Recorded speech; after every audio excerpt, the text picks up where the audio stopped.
Écoutez, merci d'être venu en si grand nombre et puis merci à Christophe de nous accueillir dans sa magnifique librairie. J'imagine que beaucoup d'entre vous la connaissent déjà. On aime s'y ressourcer intellectuellement. La librairie Cartier. Librairie Cartier, oui. Donc, on va commencer en fait par présenter nos deux protagonistes qui vont nous parler. Enfin, Jean-Marc, qui a rédigé donc son dernier opus sur Protagoras, premier penseur de la démocratie. Donc, je vais vous présenter Jean-Marc et Philippe Hoffman. Donc, Jean-Marc Narbonne est membre de la Société royale du Canada, professeur de philosophie antique à l'Université Laval.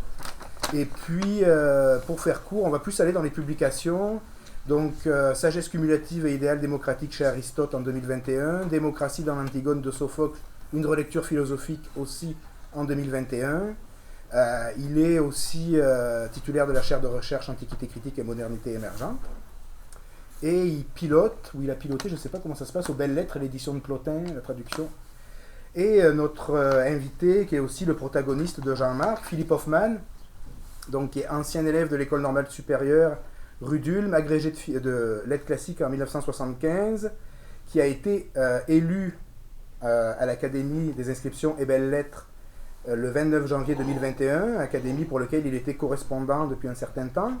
Et ses dernières publications sont les suivantes: Théorie et pratique de la prière à la fin de l'Antiquité, Les mystères au IIe siècle de notre ère, un tournant, et enfin Relire les éléments de théologie de Proclus, réception, interprétation antique et moderne. Donc, moi, ce que je vais commencer, je vais mettre un peu la table. Protagoras est connu, bien entendu, notamment en lien avec les textes de Platon, le Protagoras et le Théétète, dans lesquels il mobilise la figure de Protagoras pour des raisons diverses et variées que Jean-Marc et Philippe auront peut-être l'occasion de nous expliquer. Faire de Protagoras le premier penseur de la démocratie, j'ai envie de dire, dans un contexte platonisant ou platonicien, représente quand même un enjeu. Donc moi, la première question que je vais te poser, c'est finalement comment tu en es arrivé à rédiger, à penser Protagoras comme premier penseur de la démocratie. Oui, merci Olivier de cette question. C'est arrivé assez simplement. Comme vous le savez, je m'intéresse à la tradition démocratique grecque depuis plus d'une décennie maintenant. J'ai écrit un ouvrage sur la démocratie chez Aristote, ça vient d'être mentionné. Et je poursuis ce filon en quelque sorte. J'ai écrit aussi un petit livre qui s'appelle Démocratie dans l'Antigone de Sophocle, publié la même année. Et donc, m'intéressant à ce sujet, et comme je m'intéresse aussi à la question du rapport entre la pensée critique et la tradition démocratique grecque, parce que je crois que les deux sont intimement liés. L'espace de liberté que donnait notamment la cité athénienne était l'occasion de beaucoup de débats. C'est ce qu'on appelle l'agone, c'est-à-dire la tradition de la compétition entre les points de vue, etc. Et donc, m'étant intéressé à ça, eh bien, j'ai porté le regard vers l'arrière, l'origine de tout ça. Et puis, et donc, je suis tombé tout naturellement sur Protagoras. Protagoras, dont on dit qu'il est le premier théoricien de la démocratie en Grèce, etc. Et je me suis dit, il faut absolument que j'aille voir finalement quels peuvent être les liens entre Aristote lui-même, qui m'avait intéressé de ce point de vue, et une source possible qui était Protagoras. Et en plus de ça, comme vous le savez, Protagoras, c'est un personnage mythique dans la tradition philosophique. Il est, je dirais, aux questions sociales et politiques, ce que Parménide est à la tradition ontologique, si vous voulez. Donc c'est l'ancêtre éminent, celui avec lequel Platon ferraille, comme vous le savez dans ce texte magnifique du Protagoras. Et donc, j'ai décidé d'aller enquêter sur cet auteur. Je dis tout de suite, simplement pour prévenir, pour délimiter mon champ, que je ne suis pas un spécialiste des sophistes en général.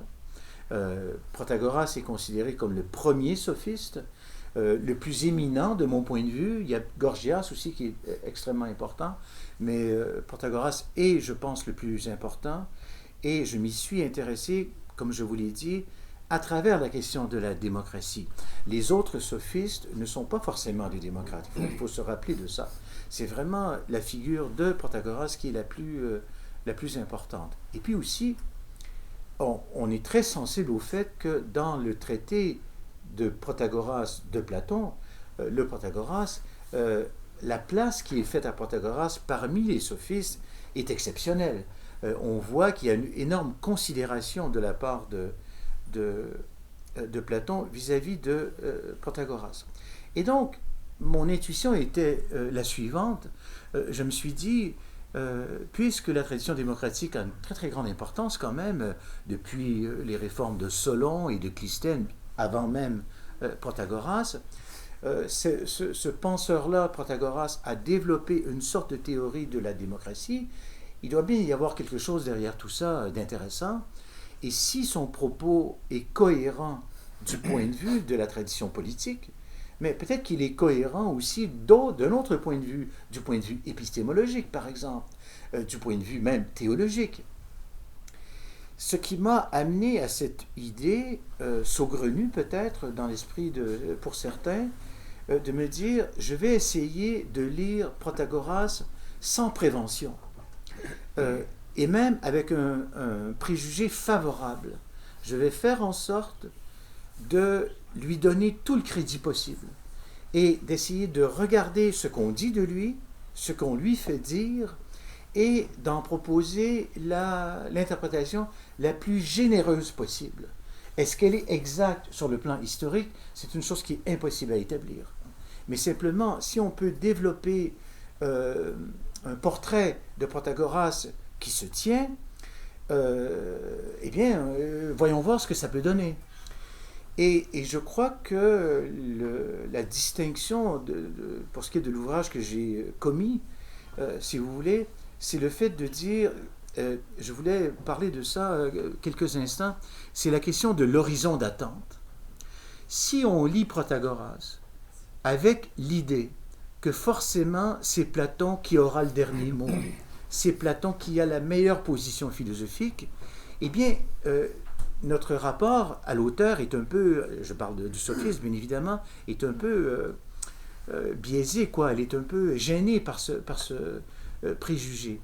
Et donc moi j'ai pris le contre-pied de ça. Je me suis dit, partons de l'idée qu'il est possible que Protagoras développe des arguments solides et vraiment costauds, intéressants, et on verra ce que ça donne. Peut-être sur certains points, a-t-il raison contre Platon, curieusement, même si la tradition a souvent dit le contraire. Et je crois que l'horizon d'attente, c'est quelque chose d'énorme dans la tradition littéraire. Quand on lit un texte, au fond, on a un horizon de questions, et c'est ça qu'on cherche, et comme par hasard, c'est ça qu'on trouve. Si l'horizon d'attente est légèrement différent, je pense qu'on peut lire le texte d'une manière beaucoup plus neuve, je dirais. Donc c'est ce que j'ai tenté dans ce livre, avec le résultat qu'on jugera, qui moi me convainc. Je pense que c'est un penseur de premier plan, qui présente de grandes avancées sur le plan philosophique et éthique, etc. Et puis simplement pour terminer là-dessus, j'annonce mes couleurs. Je dirais que le Protagoras que je défends et que j'expose est beaucoup moins provocateur, critique, et beaucoup moins extérieur à la tradition philosophique que ce qu'on dit d'habitude. Je pense que ces positions sont plus près d'une certaine communiste opinion au sein de la tradition philosophique grecque, contrairement à l'image très négative qui en a été faite. Et donc ça, ce sont quand même des nouveautés assez importantes qui ressortent du livre. Je suis convaincu que je ne ferai pas l'unanimité sur ces points-là, on verra. Mais voilà, en gros, disons, pour esquisser le travail que j'ai tenté. Ben, merci Jean-Marc pour ta réponse. Je vais laisser Philippe éventuellement prendre le relais. Alors, ce qu'il faut dire, c'est que, au fond, cette étude, est la première étude rédigée en français consacrée spécifiquement de manière monographique à Protagoras. C'est déjà un point très, très important. Une étude qui prend en compte en fait la totalité des aspects de la pensée de Protagoras, bien au-delà de ce qui était le point de départ de Jean-Marc Narbonne, qui était une préoccupation de philosophie politique, puisque sont réexaminées les positions épistémologiques, la discussion autour de la thèse selon laquelle l'homme est la mesure de toute chose, et aussi, ce qui est très intéressant, les positions religieuses. Peut-être pourrons-nous en reparler.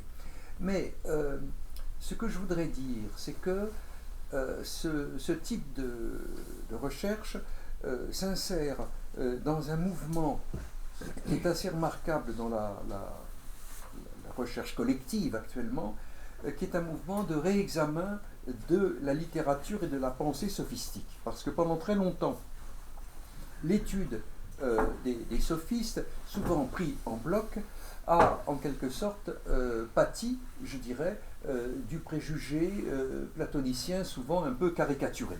C'est-à-dire que l'étude des sophistes était envisagée de manière négative, les paroles parfois terribles de Platon étant prises au pied de la lettre et servant en quelque sorte induisant des biais, si vous voulez, dans les études.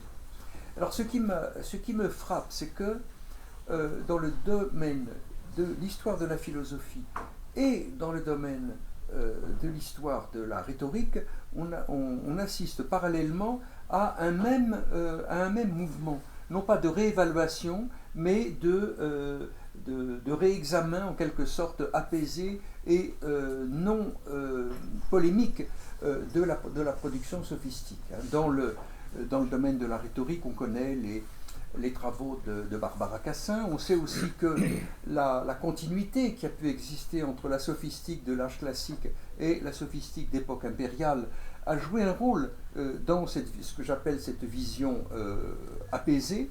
Et donc, ce type d'enquête s'insère en réalité, parfois même, j'en étais conscient bien sûr, mais dépasse le chercheur lui-même. C'est vraiment un trait d'époque, un courant de l'époque. Et ce qui est important évidemment, c'est que ça conduit à fragiliser en quelque sorte, à faire trembler la frontière entre sophistique et philosophie. Absolument. Et les travaux aussi que tu diriges à l'université, je pense au projet de thèse que nous avons examiné hier, contribuent énormément à réduire cette distance et à montrer, je dirais, que les choses sont moins simples. Et notamment l'importance du rapport entre Protagoras et Aristote est au cœur du livre. Oui. Mais là encore, ça me rappelle certaines recherches. J'étais toujours très frappé par le livre magnifique de Pierre Aubinck sur la prudence chez Aristote. Oui. Et Pierre Aubinck avait parfaitement montré la parenté parfois troublante qu'il peut y avoir entre Isocrate, se situant dans la tradition de Gorgias, et Aristote, dans l'appréciation de la singularité des situations, de la singularité des décisions à prendre dans un exercice de la raison, de la phronésis, animé par le désir du bien. Oui. Et en fait, Pierre Aubinck avait déjà parfaitement montré, plutôt à partir d'Aristote bien évidemment, que l'on avait intérêt à ne pas rigidifier des fractures parfois induites par une lecture rapide de Platon. Oui, oui, tout à fait. Absolument. C'est ça. Mais moi, de notre côté, j'aurais en rebondissant d'une certaine façon sur ce que vient de dire Philippe, et en essayant de garder aussi d'une certaine façon Aristote en ligne de mire, mais en voyant aussi cette phrase de Protagoras qui dit « l'homme est la mesure de toute chose ». Donc ça, c'est carrément, c'est là où je voudrais qu'on en vienne un petit peu. C'est qu'il semblerait que ce concept de mesure, finalement, hante la philosophie politique grecque. D'une certaine façon, Platon, Aristote, tous les deux ont, à leur façon, d'une certaine façon, proposé dans des j'ai envie de dire, dans des paradigmes différents, des philosophies politiques qui sont en quelque sorte ancrées dans ce qu'on pourrait appeler d'une manière un petit peu moderne, une théorie de la mesure, d'une certaine façon, une métriopathie, pas une métriopathie, mais une théorie qui cherche à donner des proportions. Et donc, Protagoras, en parlant de l'homme-mesure, de l'homme et la mesure de toute chose, puis en suivant un peu aussi, donc là on est dans le tête-tête, mais en essayant un peu de ramasser ça avec le Protagoras, finalement, qu'est-ce que ça nous apprend sur ce concept de mesure dans le contexte un peu plus élargi, finalement, de la pensée politique grecque? Oui.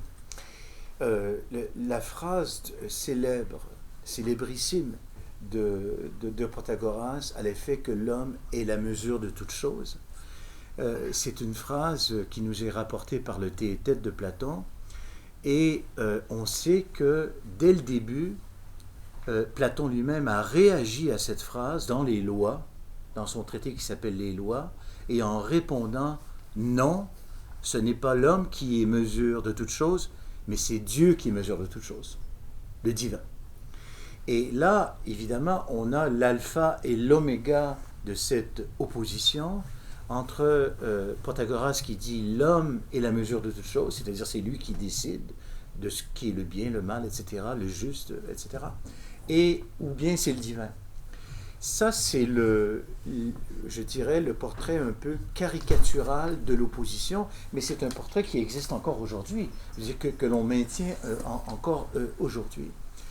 Moi, je crois, et je crois que c'est une singularité peut-être de mon ouvrage, je crois que cette phrase du Théétète, à l'effet que l'homme est mesure de toute chose, il faut en donner une version plus modérée.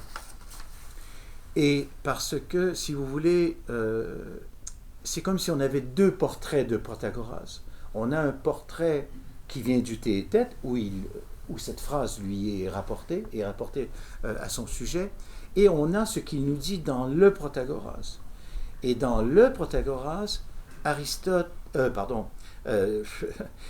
Protagoras raconte un mythe sur l'origine des hommes, etc., et il nous parle de deux notions qui sont extrêmes, deux vertus ou deux proto-vertus. C'est assez difficile à définir ce que sont ces deux choses, et en tout cas, ça s'appelle aidos et dike, donc respect, pudeur, déférence, et puis justice, sentiment de justice. Et Protagoras nous dit que ces deux sentiments primordiaux sont une condition sine qua non de la vie en cité.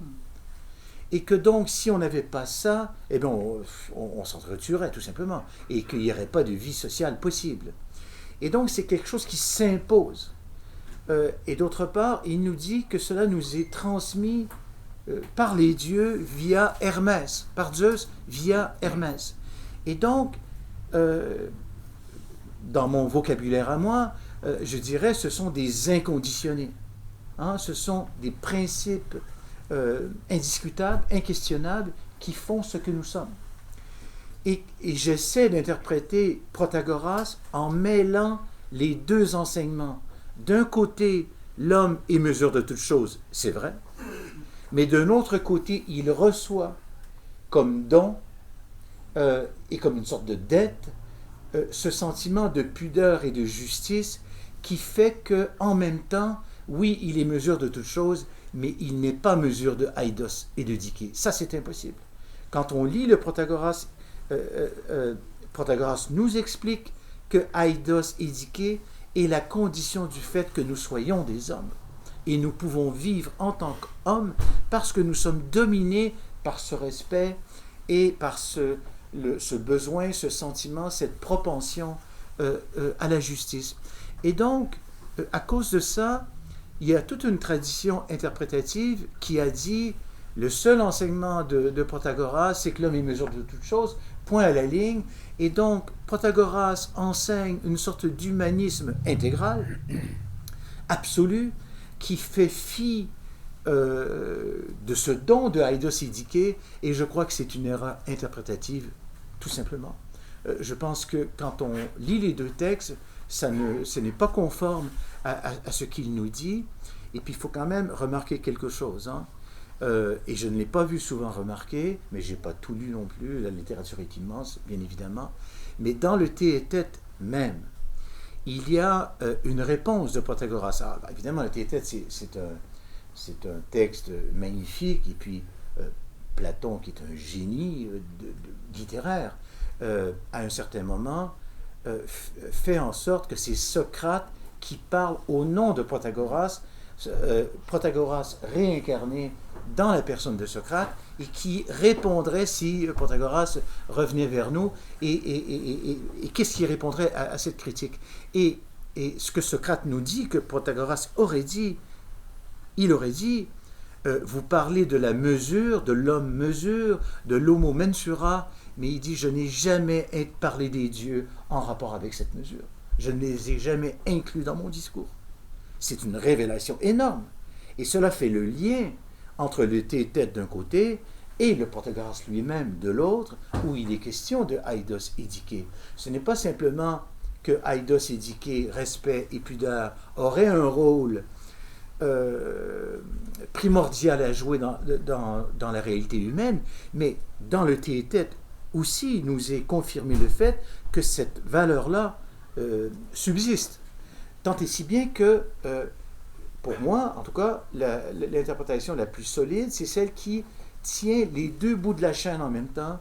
D'un côté, le Protagoras, et de l'autre, le Théétète. Et donc, on a, à partir de là, un Protagoras plus modéré que ce que la tradition a voulu nous faire penser, et que, en d'autres termes, je vais le dire très simplement, je pense que Protagoras maintient un double horizon. Il y a un horizon des affaires humaines où l'homme peut légiférer, où l'homme doit légiférer, et ça c'est tout à fait correct, mais tout n'est pas réduit simplement à une décision humaine. Il y a des choses, comment dire ça, qui s'imposent à nous, le respect de l'autre, le sens de la justice, et ça c'est même pas une question de choix. Et vous savez, Protagoras est un ami de Périclès. Tout le milieu autour de Périclès est un milieu où c'est un milieu, je veux dire, imprégné de penseurs sophistes. Il y a Sophocle. Sophocle est un contemporain de Protagoras. Et Sophocle nous parle, vous le savez, dans Antigone, Sophocle nous parle du fait que Créon, le tyran, veut imposer que Polynice soit enterré sans respect, en d'autres termes. Et Antigone, vous le savez, lui répond, je ne croyais pas que les lois humaines avaient le pouvoir de passer au-delà des lois divines. Ces lois divines, on peut les dire divines, on peut les appeler autrement, en tout cas, elles s'imposent. Et le respect que je ressens vis-à-vis de mon frère, de sa dépouille, dépasse toute loi. Eh bien, je pense que quand Protagoras dit que nous sommes sous l'égide de Aidos et Dike, je pense qu'il pense la même chose que son contemporain Sophocle. Et donc, Aidos et Dike, c'est vraiment quelque chose qui a une valeur importante pour lui, c'est pas juste du vent. Et je ne sais pas si ça situe un peu le débat. En fait, les choses sont parfois même encore un peu plus compliquées, parce que là, je vais réagir un peu en helléniste. En fait, le sens du mot métron est très difficile à interpréter. Parce que métron est un terme qu'on rencontre dans la littérature philosophique grecque jusqu'à la fin de l'Antiquité, qui finit par avoir une très grande importance aussi dans le néoplatonisme tardif, en tant que signifiant l'imposition d'un principe d'unité. Et en fait, métron, souvent les exégètes du Théétète contournent un petit peu la difficulté en interprétant la formule de Protagoras. Mais en fait, on a toujours envie de contourner le Théétète, parce que ça. Moi, j'avais pas envie d'entrer dans le Théétète, parce que c'est très compliqué. J'aurais préféré l'éviter, mais j'ai pas eu le choix. Et métron, souvent, on l'interprète un peu au sens hellénistique de critérion. Oui, critère. Voilà. Métron, c'est aussi le principe d'unité. C'est-à-dire le métron, Et en même temps, il y a l'idée de juste mesure qui est développée après chez Aristote.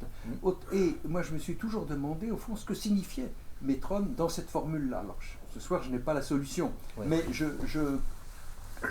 j'observe que les études sur Protagoras, parfois, contournent un peu une difficulté de langue et de concept. Une autre remarque, je souscris tout à fait à ce que tu dis, cette espèce d'équilibre, de mélange entre le point de vue humain, le point de vue divin, et je crois que dans le mythe de Protagoras, il faut prêter attention au fait que c'est Hermès qui transmet de la part des dieux ces principes inconditionnés que sont Aidos et Dike. Aidos étant d'ailleurs beaucoup plus difficile à interpréter que Dike. Là encore, on est confronté à un problème de grec, un problème de Aidos a une longue histoire. C'est ça. Voilà, très longue histoire. Mais déjà chez Homère. Hermès, c'est très intéressant parce que Hermès, c'est évidemment le dieu messager, il est en position intermédiaire, et Hermès, depuis déjà dans l'Antiquité classique, Hermès et Héraclès, ce sont les dieux des gymnases. C'est-à-dire qu'Hermès est porteur d'un ensemble de valeurs qui concernent, si vous voulez, pour dire les choses en bref, la rationalité et la culture, la civilisation, la paideia. Et les gymnases en Grèce, c'est évidemment très bien documenté pour la période hellénistique et romaine, étaient toujours ornés par les statues.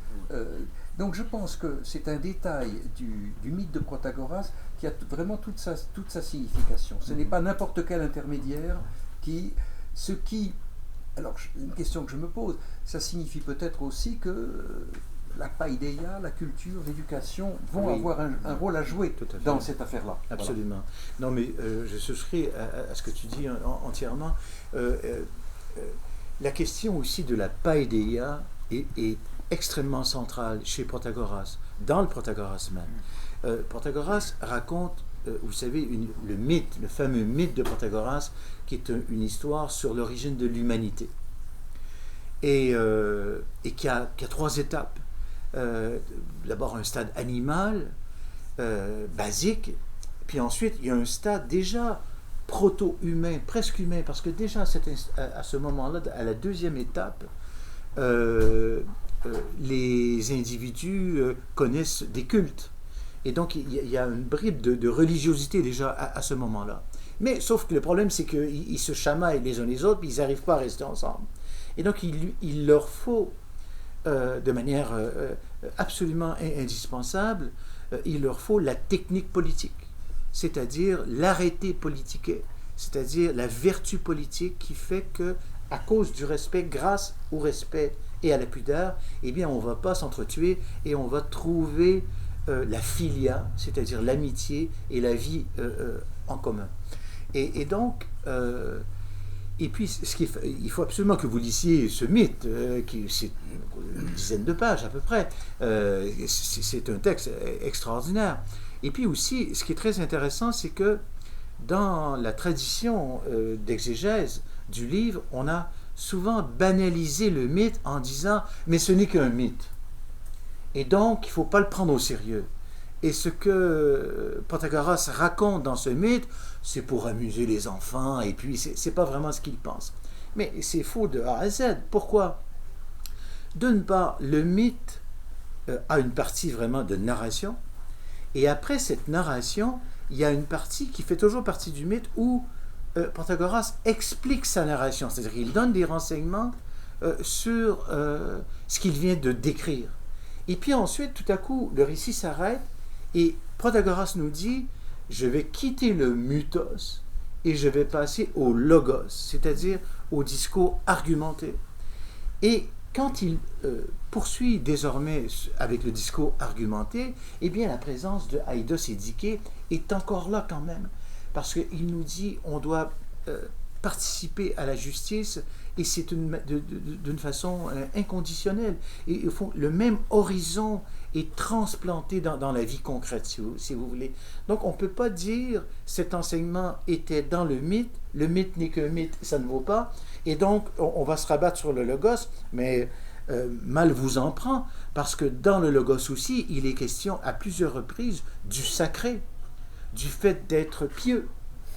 Protagoras, vous vous rendez compte, Protagoras qu'on fait passer pour le pire des incroyants, etc. Mais il y revient à plusieurs reprises dans l'argument. Donc ça veut dire que, encore une fois, comme je le disais tout à l'heure, Protagoras maintient les deux horizons. Il y a un horizon humain, certes, mais ce n'est pas tout. Et finalement, je crois que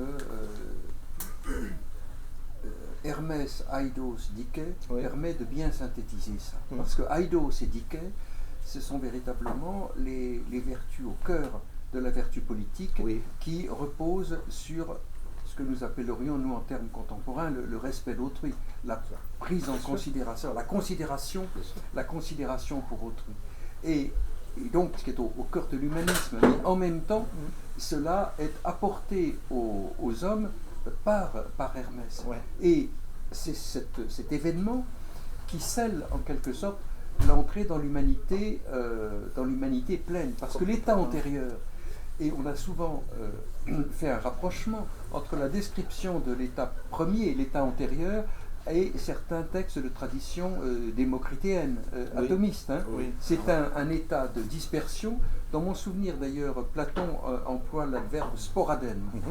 Les gens sont complètement éparpillés et ont des mœurs brutales les uns à l'égard des autres. Et l'humanité ne se réalise qu'à partir du moment où les conditions de possibilité de la vie en cité sont réunies. Tout à fait. Et là, je crois que ce détail du mythe, si on prend au sérieux la figure d'Hermès, correspond exactement à ce que tu proposes, c'est-à-dire à la résolution de l'antinomie que l'on peut trouver dans la littérature critique sur Protagoras. Quant à la considération que Platon pouvait avoir pour Protagoras, on la voit assez bien dans l'extraordinaire prologue du dialogue, qui est en même temps un texte très drôle, extrêmement dramaturgique, avec l'image du cœur des sophistes, et Protagoras dont la voix gronde, ronronne, et n'est pas du tout présenté d'une manière négative. Enfin, il y a une sorte de sourire amical de Platon à l'égard de ces sophistes. Comme une grande autorité. Une grande autorité. Plus pour Protagoras que pour Hippias, par exemple. Ah oui, bien sûr, mais Protagoras est un cas à part. Et ce qui est très frappant aussi, c'est que, comme on a toujours présenté Protagoras comme un individu sans foi ni loi, une sorte de rebelle, etc., quand on regarde sa théorie politique, et quand il nous dit que, en tant que puisque tous nous participons de la vertu politique, que tous nous sommes touchés par elle, que c'est un partage commun, pour lui, ça signifie que tout le monde peut entrer dans le discours politique et dans la discussion politique. Nous sommes tous, à la base, éligibles à ça. Et il faut quand même se rendre compte que, je vais employer des termes qui ne sont pas ceux de Protagoras, mais cela marque quand même l'importance du moment. C'est qu'au fond, ce qu'il finit par dire, c'est que tous, chacun d'entre nous, nous sommes dignes du politique. Nous sommes justifiés à participer à la vie politique. Mais vous vous rendez compte de ce que c'est de dire ça? C'est un discours quasiment sur la dignité humaine, en tout cas sur la dignité politique. Et en ce sens-là, c'est un révolutionnaire, dans le sens positif du terme, hein, pas dans celui qui brise toute la vaisselle, mais dans le sens où qui apporte du neuf et du fort et du convaincant. Et donc, c'est lui qui est moral dans l'histoire. Celui qui est moral dans l'histoire, c'est pas celui qui dit que seuls ceux qui ont le savoir doivent gouverner. C'est pas lui qui a la position morale. Celui qui a la position morale, c'est celui qui dit que tous vous êtes habilités à participer à la vie politique. Alors, je demande bien qu'on se pose la question, qui a l'argument solide et le plus porteur historiquement entre les deux?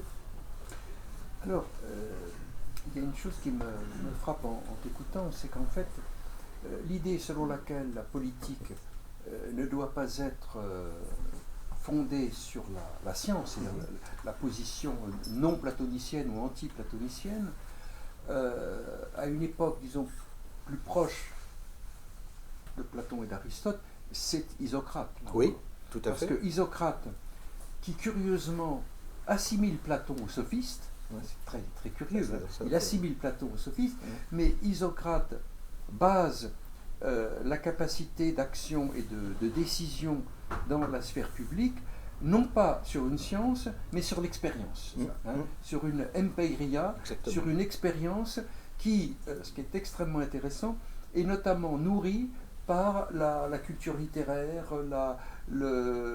comment dirais-je, l'absorption en quelque sorte de tous les logoi et de l'expérience humaine qui est déposée dans cette culture littéraire et qui doit permettre,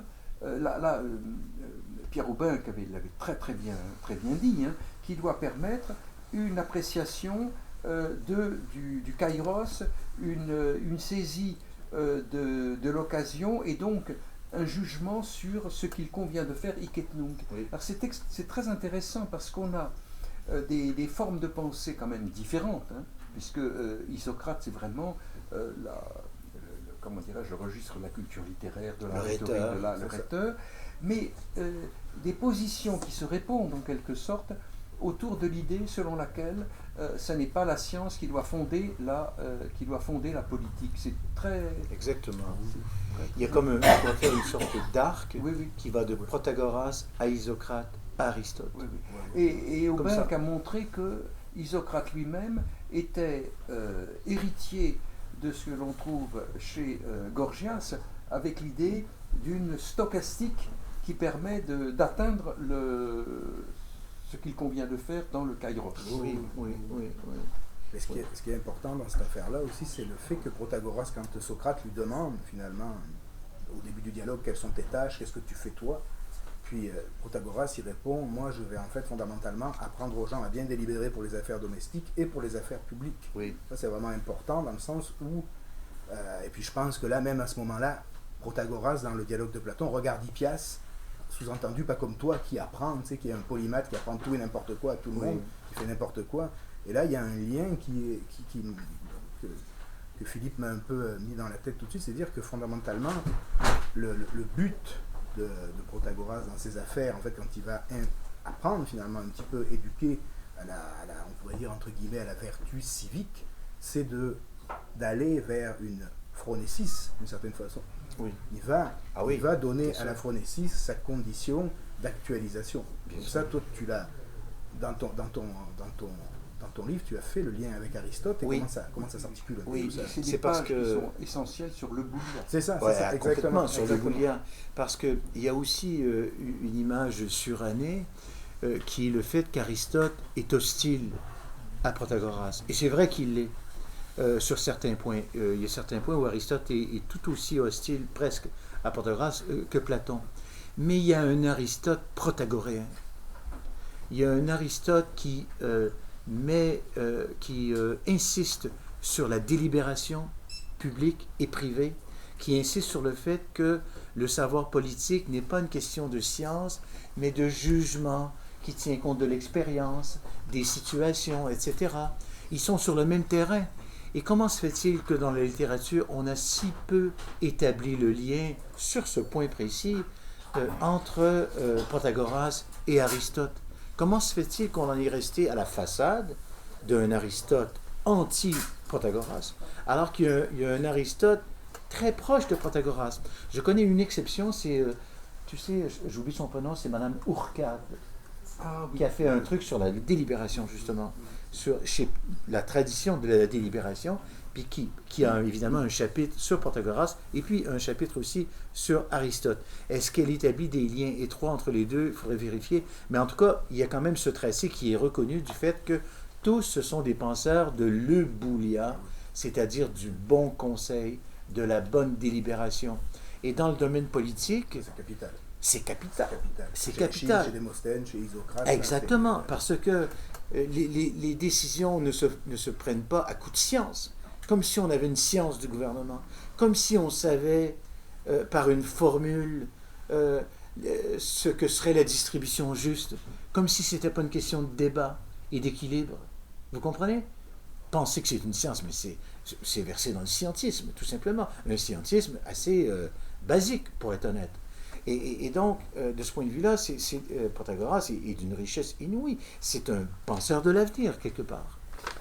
Je voudrais, en contrepoint, en quelque sorte, faire remarquer que cette réflexion sur le bon conseil, la bonne délibération, le boulia, la qualité de euboulos que l'on trouve donc dans la pensée de Protagoras et chez Aristote, est quelque chose qui est en même temps profondément ancré dans la culture grecque.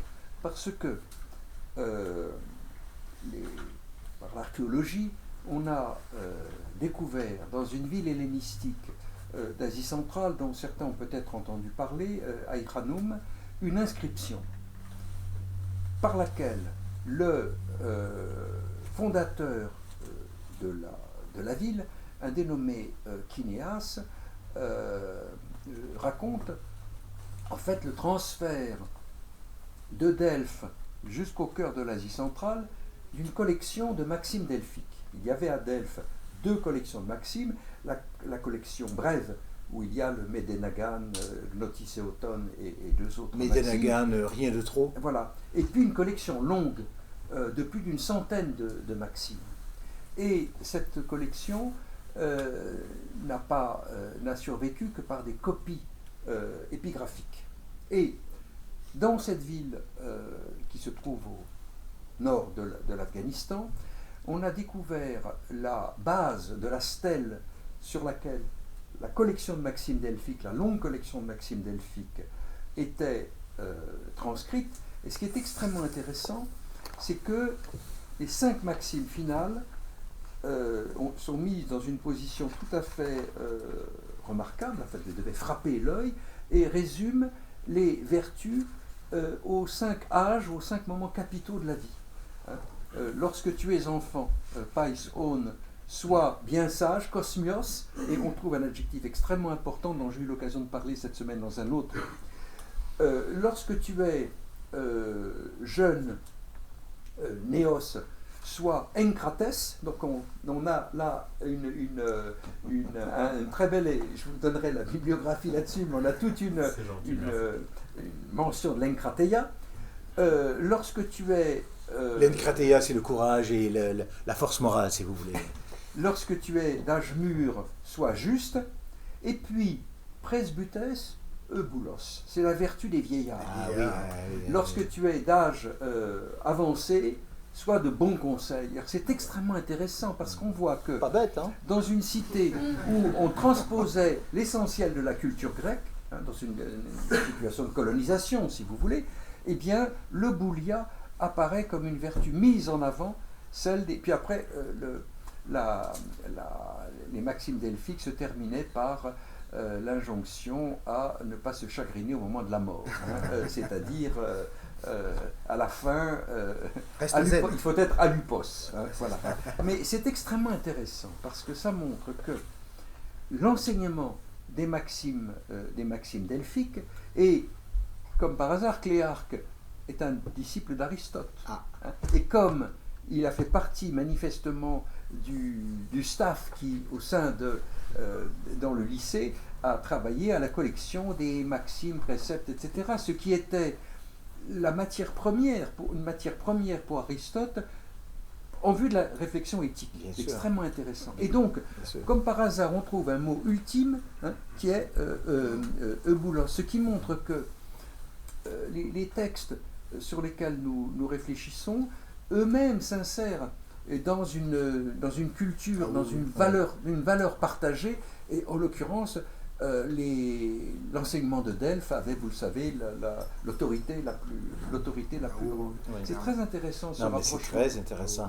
Et ça rejoint, je sais qu'on est d'accord là-dessus, ce que Pierre Aubin déjà avait montré dans son livre magnifique La prudence chez Aristote. Il avait montré que la prudence chez Aristote renoue avec la tradition des poètes C'est ça. et des maximes grecques traditionnelles. Le lien est intrinsèque. C'est sûr que derrière mes travaux, il y a toujours quelque part... oui, c'est sûr. Dans le Protagoras, il y a un long commentaire de Simonide, très long, très argumenté des deux côtés, d'ailleurs, notamment, qui fait lieu à tout un ensemble de questionnements sur l'autorité de Simonide, etc., sur la manière, c'est un commentaire quasiment littéral. Mais écoutez, moi, si vous êtes prêts, on pourrait passer à la postérité un petit peu, ou vous avez peut-être... parce que toi, tu abordes la postérité donc, du Protagoras, notamment plus au 19e, si j'ai bien compris, et notamment chez Nietzsche, donc, qui est quand même un penseur qui a lui-même, d'une certaine façon, complètement réévalué les sophistes. Et on trouve 4 occurrences dans les œuvres de Nietzsche, dans les œuvres complètes. Il y a 4 occurrences de Protagoras et une de protagoréen, de l'adjectif, entre guillemets. Donc, est-ce que tu pourrais nous dire quelques mots de cette dimension-là? Et puis, j'ai une autre sous-question. C'est-à-dire, à partir de ce regard-là, comment, finalement, puis ça, c'est un peu aussi ce qu'a fait Nietzsche d'une certaine façon, comment, en fait, ce regard, ce double regard, redéfinit d'une certaine façon les sophistes, d'une manière un peu plus générale. Oui. Bon, alors évidemment, je ne suis pas un spécialiste de Nietzsche comme tel, mais c'est vrai que Nietzsche est un de ceux qui a mis sur la sellette la tradition sophistique et les sophistes en général, mais on a bien vu dans le séminaire qu'on a fait ensemble là-dessus, je ne sais pas si vous vous souvenez, qu'en fait, le grand sophiste pour Nietzsche, c'est Thucydide. Nietzsche est un thucydidien. Il estime que le vrai courage politique s'est incarné par Thucydide, etc. Mais c'est un autre chapitre, je ne veux pas entrer là-dedans. Mais disons que oui, sauf que, bon, comme tu as dit, je me suis attardé à Nietzsche un peu, mais c'est pas par choix. C'est qu'entre l'Antiquité et la période moderne, il n'y a presque rien. J'ai dépouillé autant que possible le Moyen-Âge et la Renaissance pour voir s'il y avait des traces de Protagoras et malheureusement, elles sont vraiment minimes. Elles sont vraiment gravement minimes. Et donc, c'est pas par goût de modernité que je me suis rabattu sur la période plus moderne. Mais pour vous donner un exemple, bon, admettons que pour nous ici, ce soir, il est acquis que Protagoras est un penseur de la démocratie, d'une certaine manière. Et admettons qu'il a une réflexion politique. Si je vous posais la question, à quel moment dans l'histoire est-ce que cette conscience-là est venue sur le devant? À partir de quand est-ce qu'on a même mentionné que Protagoras avait un discours pertinent sur la vie politique? J'ose pas vous poser la question. Mais c'est extrêmement tardif. Vous vous rendez compte? Personne n'en a parlé. Personne n'en a parlé à la fin de l'Antiquité. Personne n'en a parlé au Moyen-Âge. Personne n'en a parlé à la Renaissance. Il y a eu quelques références chez Alberti, chez Nicolas de Cuse, etc. Il y a quelques références à Protagoras, etc. Personne ne mentionne. Même au XVIIIe, on reste très platonisant. Et c'est presque exactement. Un des premiers qui le mentionne, mais sans y insister, c'est Hegel. Mais il n'en fait pas une interprétation, puis pour lui, il dit simplement que pour être sophiste, il fallait être dans une société démocratique. Parce qu'évidemment, le sophiste est un rhéteur, c'est un avocat. Il parle en public et il apprend à parler en public. C'est la seule mention qu'on a. Ensuite, il faut attendre Grotte, Georges Grotte en Angleterre, et puis Nietzsche qui est un lecteur de Grotte de toute façon, etc. Il y a beaucoup plus d'occurrences de Grotte dans Nietzsche que de Protagoras. Ça, c'est sûr et certain. Absolument, oui, mais Nietzsche est entièrement dépendant de Grotte, même si son interprétation n'est pas exactement la même. Mais c'est quand même frappant. On parlait tout à l'heure de l'horizon d'attente. Comment se fait-il que ce discours politique si présent dans le Protagoras, que personne n'en parlait? Eh bien, la réponse est simple, c'est que ce n'était pas dans l'horizon d'attente. Ça n'intéressait personne. On ne parlait pas de ça. Et donc, la découverte est très tardive. Le premier article spécifique concernant une théorie politique positive chez Protagoras, c'est de Adolf Menzel en 1910, un article qui s'appelle Protagoras, der älteste Theoretiker d'ère politique, le premier théoricien, de la démocratie.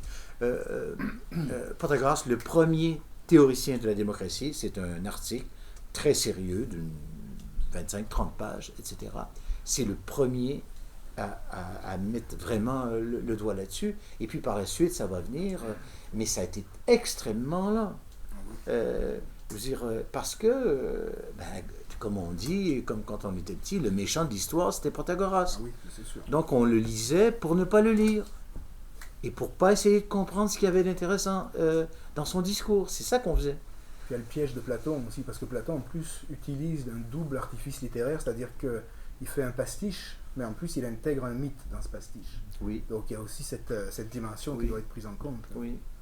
Ceci dit, il faut remercier Platon de nous avoir parlé de Protagoras et de l'avoir conservé un peu, parce que sinon on ne l'aurait pas. Oui, quand même, il faut rendre à César ce qui est à César. Tout à fait, Heureusement qu'il y a eu ça. Et en ce sens-là, c'est une prouesse de sa part quand même. Alors la question, justement, moi je n'interviendrai pas sur le destin moderne par incompétence complète, mais pour la clarté de la présentation, il y a une question à aborder, indépendamment de ce que Platon peut dire, du pastiche, etc., indépendamment des propos d'Aristote, dans la documentation, c'est une question de philologue, Oui. Dans la documentation antique, qu'est-ce que l'on a, a-t-on quelque chose, qu'est-ce que l'on a comme témoignage qui ne serait pas en quelque sorte passé par le filtre platonicien et aristotélicien? Et est-ce que ça a un sens, est-ce que ça donne un résultat d'essayer de comparer ces bribes éventuelles, parce que en fait c'est ça le travail auquel on pense, de manière éventuellement à mesurer l'écart entre, je dirais, un Protagoras authentique et l'image biaisée qui peut en être. Dans mon souvenir, n'est-ce pas, les fragments autonomes sont très peu nombreux. Il n'y a pas grand-chose. Il n'y a quasiment rien. Non. C'est ça. La seule autre source relativement riche, c'est Sextus Empiricus, au IIe siècle. Sextus Empiricus, le sceptique grec, Sextus Empiricus, qui reprend l'argument de l'homme-mesure, qui le discute et qui transforme ça en la question du critérion. Hein? L'homme est le critère. On a le critère pour juger. Et là, il y a tout un débat chez les spécialistes. Est-ce que le critérion de Sextus, c'est un reflet fidèle du crinène du métron chez Protagoras? C'est très, très délicat comme question. C'est très délicat, mais Sextus a des arguments intéressants. Est-ce qu'il dépend entièrement du tête-tête? On ne le sait pas, parce qu'il ne se prononce pas sur ses sources comme telles, mais en fait, au moins, il y a une discussion de fond chez Sextus Empiricus là-dessus. Et moi, je crois que, malgré tout, Sextus a une bonne compréhension de l'argument de Protagoras. Sinon, toutes les discussions tardo-antiques sur le sujet sont toutes collées entièrement sur la question du principe de non-contradiction, c'est-à-dire de la discussion que mène Aristote contre Protagoras dans le livre Gamma de la métaphysique, à l'effet que Protagoras aurait menacé le principe de non-contradiction. C'est-à-dire que, puisque Protagoras dit toute proposition est vraie, chaque proposition que je maintiens est vraie, la résultante étant que, puisque la proposition que toi tu défends provient elle-même de ton côté de représentation, et puisque la mienne provient aussi de représentation, si toutes les représentations sont vraies, donc tous les discours sont vrais, si tous les discours sont vrais, tous sont faux. Ça, c'est l'argument qu'on trouve chez Aristote et qui est répété chez Sextus Empiricus, qui lui donne un nom particulier, que ça s'appelle la péritropée. C'est l'argument de la péritropée, c'est-à-dire de l'auto-réfutation du discours. Mais l'exégèse moderne de Protagoras, pas juste moi, mais je pense à Kierkegaard par exemple, a bien montré que l'argument ne vaut pas. Pourquoi? Parce que Protagoras ne se prononce jamais sur le statut de la réalité. Donc, quand je dis que ça c'est bleu pour moi, c'est bleu pour moi. Si toi tu dis que c'est rouge pour toi, c'est rouge pour toi. Mais tu n'as pas dit que la réalité était rouge. Tu as dit que ta sensation était rouge et moi je dis qu'elle est bleue. Alors vous allez dire, oui, mais qu'est-ce qu'on fait si lui c'est bleu, moi c'est rouge et lui c'est noir, comment on fait pour discuter? Il y a quand même un moyen pragmatique que Protagoras met en place, c'est le fait de dire que toutes les représentations sont vraies au départ, mais il y en a quand même des meilleures que d'autres. Puis en discutant, en les comparant, on peut quand même établir une sorte de hiérarchie. Et donc, on n'est pas dans le vrai, le réel, on ne l'atteint jamais, mais malgré tout, on peut avoir de manière pratique un jugement plus sûr sur lequel se baser et grâce auquel on pourra guider notre propre action. Donc, il y a une sorte de pragmatisme chez Protagoras, c'est un pragmatisme intelligent finalement. Ça tient compte de l'utile, ça tient compte de la vraisemblance. Donc, tous les arguments au départ sont bons. Mais Aristote dit la même chose. Pourquoi on n'a pas comparé Aristote et Protagoras là-dessus? Là aussi, c'est une énigme pour moi. Qu'est-ce que Aristote nous dit dans les topiques? Aristote nous dit, c'est la théorie des endoxa, vous savez, des opinions. Il nous dit, toutes les opinions sont bonnes en éthique. Mais ensuite, il faut les comparer. C'est ça. Puis on va prendre les opinions les plus fréquentes. Ensuite, on va prendre les opinions qui sont reprises par les plus sages. Puis parmi les plus sages, ceux qui ont plus de... etc. Donc, il y a un système en entonnoir qui fait qu'à la fin, on a quand même une opinion plus solide. Mais Protagoras, c'est pareil. Il dit, oui, toutes sont vraies. Mais après, avec un clin d'œil, on dira, il y a vrai puis vrai. Hein? Il y a vrai puis vrai. Donc, on peut quand même fonctionner sur une base pragmatiste sans statuer sur la réalité de manière a priori. Et la différence, elle est là, finalement. Mais j'entre peut-être trop dans les détails, je ne sais pas. Mais en tout cas, pour Sextus, c'est ça. Il y a une discussion très intéressante sur l'épitropée. Et voilà.